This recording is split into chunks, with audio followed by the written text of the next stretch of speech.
Hi, I'm Lisa with Church in Rancho Cordova. We've had several questions from folks about our prayer drives recently since they launched in May.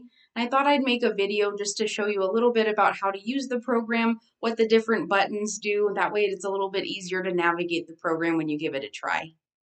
Our prayer drives do not require a login or an app downloaded in order to use them. So here we've got the map that shows the different stops of this prayer drive.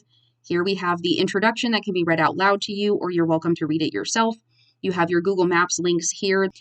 If you're not going to be driving in your car, you're welcome to skip that introduction. It is mostly driving instructions. You're welcome to click here to listen. So Cordova Neighborhood Church is the first congregation. There's some photos you can click through. It lists the address as well as the prayer request. So you can have it either read to you or you can read it yourself. When you're done praying for each specific stop, it will show you what is up next and you can hit the next button. Your navigation bar will be over here to the left so you can see the different congregations and nonprofits throughout this prayer drive.